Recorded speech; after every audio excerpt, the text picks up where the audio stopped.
इतिहास में पढ़ लिए एक बहुत ही अच्छा टॉपिक मध्यकालीन भारत के इतिहास में दिल्ली सल्तनत का। दिल्ली सल्तनत काल के बारे में आखिरी बिंदु हम लोग पढ़े थे। जो आखिरी वंश था वह था क्या? लोधी वंश।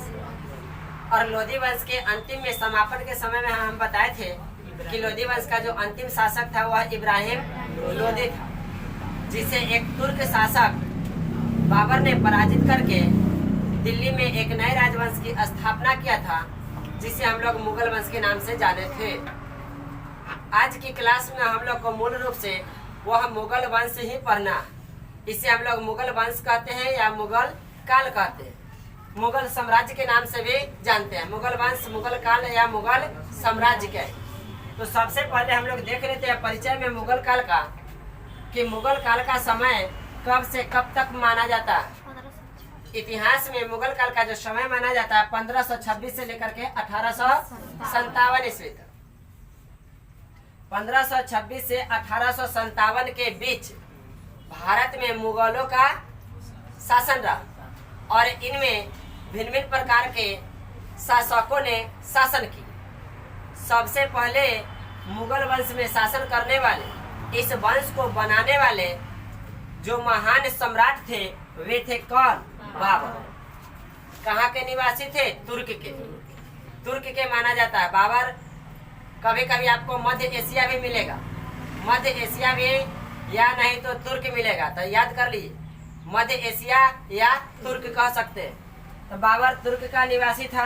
मुगल काल के संस्थापक के रूप में किसे जाना जाता है? बाबर को। बाबर जब इस वंश की स्थापना किया तब 1526 से लेकर के 1530 तक शासक बना रहा। स्थापना करने के बाद पहली शासक के रूप में बाबर ही रहा और वह 1526 से लेकर के 1530 तक शासक के रूप में रहा। तब पूछा जाता है बाबर का कार्यकाल कब से कब तक रहा? 1526 से 1530 तक। अब इस पूरे मुगल काल को पढ़ने से पहले थोड़ा सा बाबर का बेसिक परिचय हम लोग देख लेते हैं। बाबर के परिचय में सबसे पहले एक महत्वपूर्ण बिंदु है कि पूछता है कि बाबर का पूरा नाम क्या था। बाबर का पूरा नाम जहीरुद्दीन मोहम्मद बाबर था। बाबर का पूरा नाम क्या था? जहीरुद्दीन मोहम्मद बाबर। इनके पिता का नाम क्या था? उमर शेख मिर्जा। उमर शेख मिर्जा कौन थे?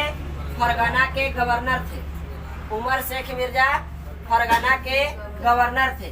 फरगना कहाँ है? उज्बेकिस्तान में। फरगना कहाँ है? उज्बेकिस्तान में। उज्बेकिस्तान का एक छोटा सा प्रांत है फरगना। उसी फरगना के गवर्नर कहिए, शासक कहिए, उमर शेख मिर्जा थे।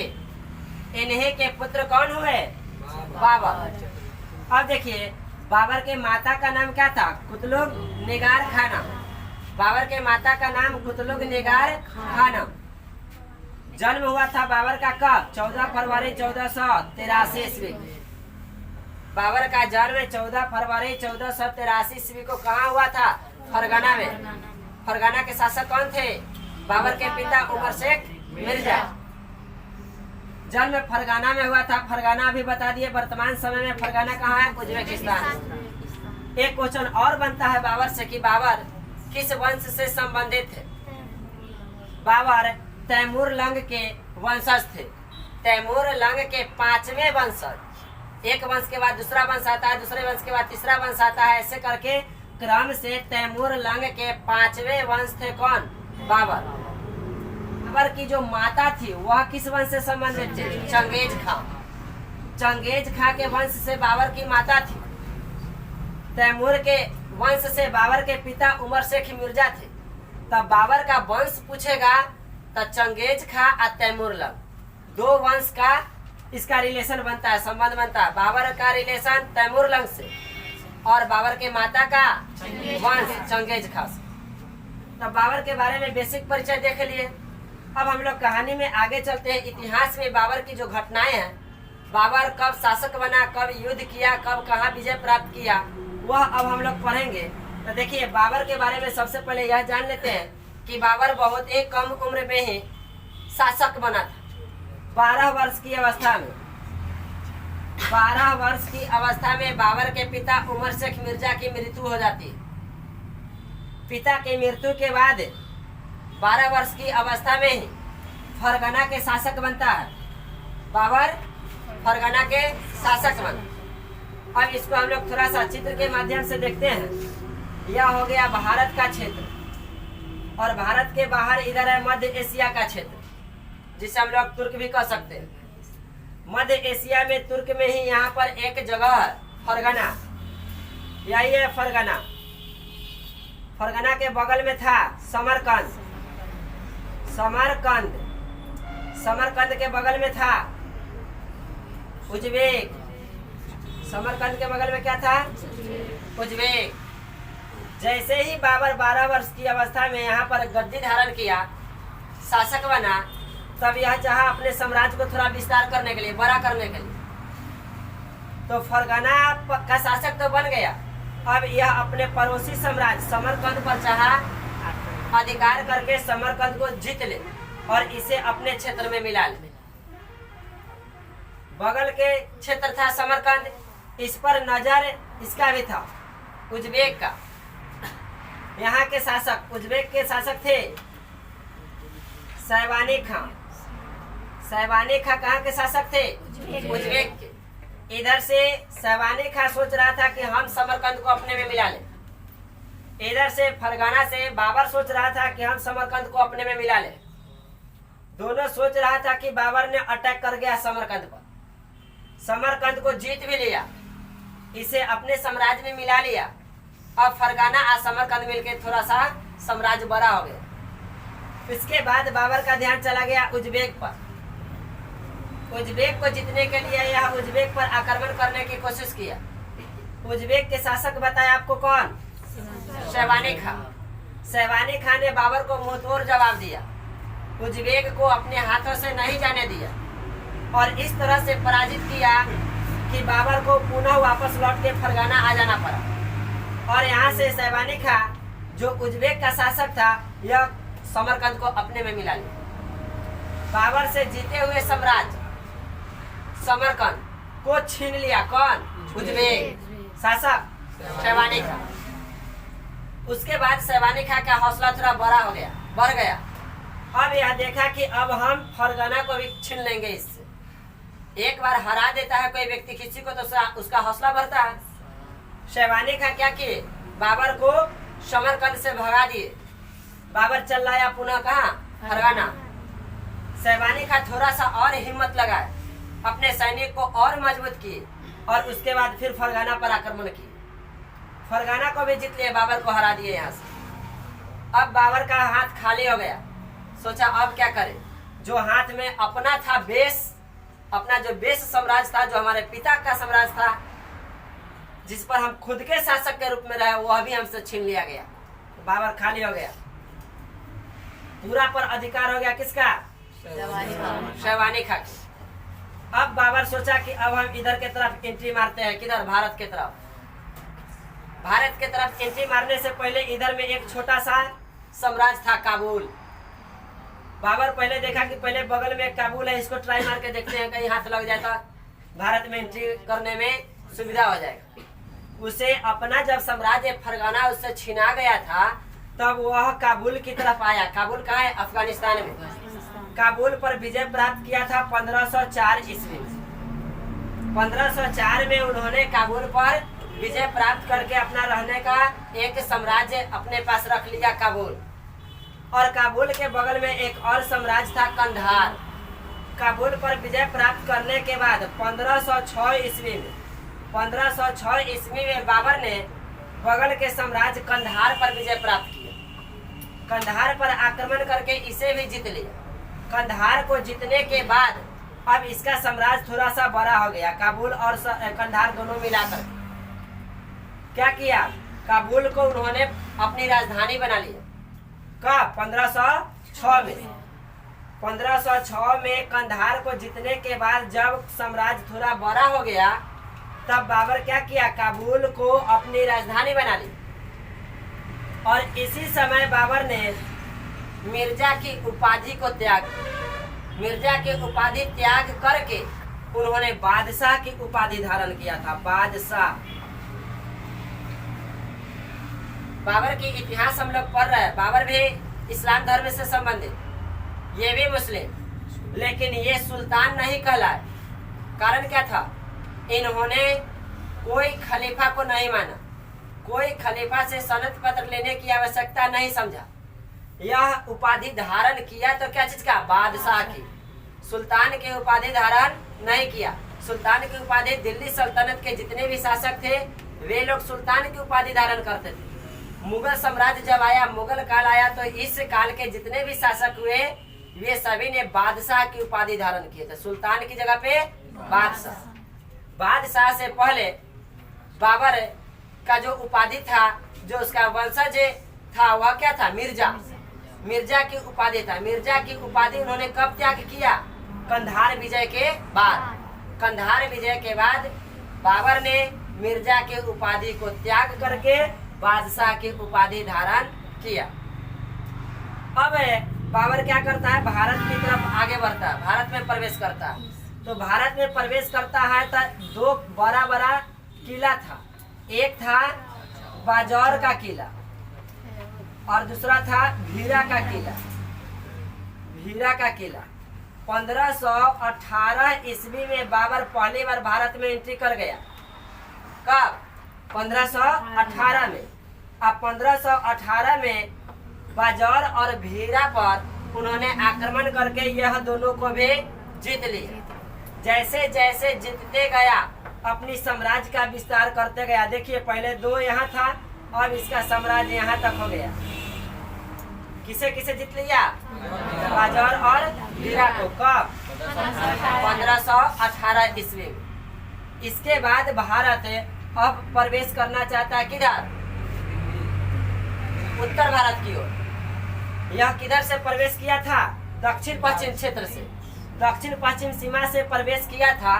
तो दो गो किला को जीत लिया। दो किला जीतने के बाद अब बाबर का ध्यान किधर जाता है? उत्तर भारत की ओर।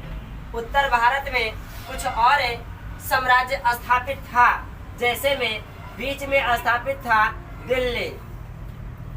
बीच में क्या था? दिल्ली।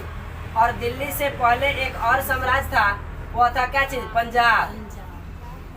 पंजाब के इधर एक साम्राज्य था, यह था कौन सा? पंजाब के इधर था राजस्थान। राजस्थान। राजस्थान के बगल में एक साम्राज्य था गुजरात। गुजरात। और दिल्ली के इधर में था यूपी और इधर में था बीच में क्या? एमपी। और यूपी के इधर में था, यहाँ पर था क्या चीज? बिहार। बिहार। ध्यान दीजिए। अब इन सब क्षेत्रों को टारगेट करने लगा बाबर। अब बाबर अंदर की तरफ आया भारत में, तो पहले वह संदेश भेजा। बाबर के दूत था मुल्ला मुर्शिद। मुल्ला मुर्शिद के द्वारा बाबर ने क्या किया? दिल्ली के शासक इब्राहिम लोदी के पास संदेश भेजा। संदेश में यह बताया कि बाबर अपने आप को परिचय दिया कि हम तैमूर लंग के वंशज हैं। 5वें वंशज के रूप में हम भारत में आए हैं। और यह जो दिल्ली सल्तनत है, जो दिल्ली है भारत का साम्राज्य, दिल्ली साम्राज्य, यह मेरे पूर्वजों का जीता हुआ साम्राज्य। किसका? तैमूर लंग का। तैमूर लंग हमारे पूर्वज थे। हम तैमूर के वंशज हैं और तैमूर के वंशज होने के कारण मेरे पूर्वजों के द्वारा विजय प्राप्त किए गए साम्राज्य पर मेरा अधिकार होता। यदि ऐसा नहीं करते हो तो हम क्या करेंगे? दिल्ली पर आक्रमण करेंगे, तुम्हारे साथ युद्ध करेंगे। बाबर अपने दूत, अपने संदेशवाहक मुल्ला मुर्शिद के द्वारा इब्राहिम लोदी को यह संदेश भेजवाया।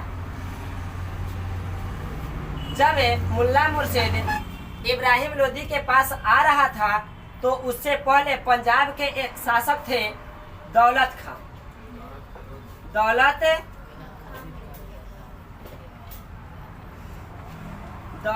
खां लोदी। पंजाब के शासक कौन थे? दौलत खां लोदी।